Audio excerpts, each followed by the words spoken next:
Eric Omondi has a brand new foundation, which is more philanthropy, assistance of people. It's called Sisi Kwa Sisi. And he's been doing actually many charitable acts of philanthropy and assistance of people. Excuse me. And more recently, something has actually happened that has caused him and his foundation to come through and help out. A video of a woman literally getting kicked out of her house. She had a little baby on her arm and another young boy. As you can see it in the background, this woman was being kicked out by a man from her house, and it really looked very gruesome. And then, of course, the caption is even more insane. It says, "Why would someone treat their own family like this? A disturbing video shows a man chasing away his wife and children." And of course, if you see something this awful, especially in this in this day of gender-based violence, of course it is a cause for concern, and you want to come up and help this person, give them a tight hug and fill up their bank account so they don't have to go back to this person who is clearly abusing them and making their lives impossible, right? And this is exactly what the call of action was. Eric Omondi went online, spoke about this video and asked people to contribute, and honestly Kenyans came through in numbers, and they contributed upwards of 1 million Kenya shillings.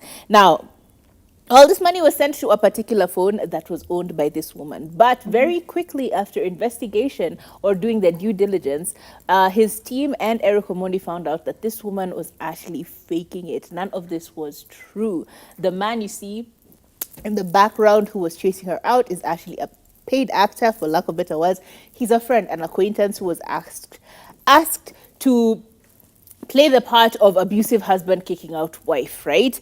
It is said, according to what at least he found out or they unearthed, is that all this was just a ploy to get money out of people, or at least clout. We're not really sure what the issue was, but he said this, and I quote, "One of the principles of Sisi Kwa Sisi, which is his foundation, is doing due diligence before, during, and after a case. Thankfully, we uncovered the truth. The phone with over 1 million Kenya shillings is in police custody, and we are now speaking to the guidance. We're now seeking guidance from our team on the way forward, because this is a lot of money. Should it now be reimbursed to the people who contributed it? There's a lot of logistical nightmare that would be involved in a case like this, right?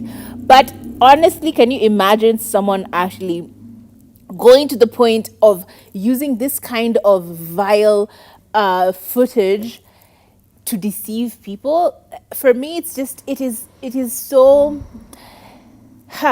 read the room, you know? Like, read the room. We are talking about injustices against women. We just saw the injustice of that taxi driver who sexually assaulted someone. Like, there's so many injustices against women that have happened alone in this 1 week. We can't even count in one hand how many injustices have happened since the beginning of this year. And you decide that this is the direction you're going to go to. This is what you're going to do. You're going to use not only your time, your children, but you will find someone else to play the act of someone mistreating you.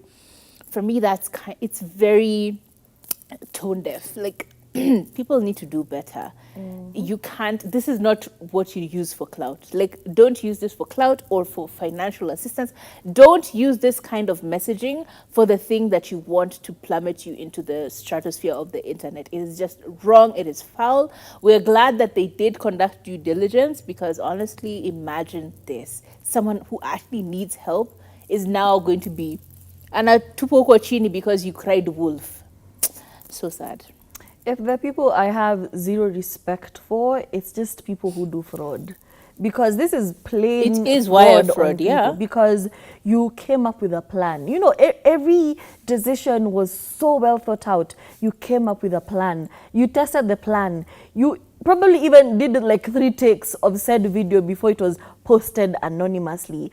And then you waited for other people to come to your aid and fraudulently took this money and talked about how, oh, you have been helped, when clearly you can see that this foundation has been set up to help people who have no help from anywhere else. They can't rely on government. They can't rely on their relatives. They have no other place to go. Like, this is it for them. And you've decided, sounds lucrative. I will also take from that, I have zero respect for thieves. And here's the worst part. One of the child is not even hers, because the person who uncovered all of this is the sister. Apparently, she was looking after her sister's kid. And then your sister sees a video trending with her child being mishandled. And, you know, somebody trying to convince you, you just do this for the money. You put my child in such a situation for money? That makes no sense. Especially when you're not suffering. I know everyone is trying to make money, but this is not the way to go. Okay, like, do better. And shame on this person. I hope she's prosecuted. Even the guy, shame on you for perpetrating Shame on everyone who was this involved. narrative. It's horrible. Even the cameraman. Because, you know. Guy, but there someone was even, shooting this. Yeah. Can you imagine the rehearsal? They probably did like 3 takes. Because unajua ya kwanza huwa come through. Did like 3 takes, shouted while recording, and then decided the most convincing part of this video is what we're going to post on social media anonymously. I saw the video. I didn't even finish it. I was just like, ooh, horrible.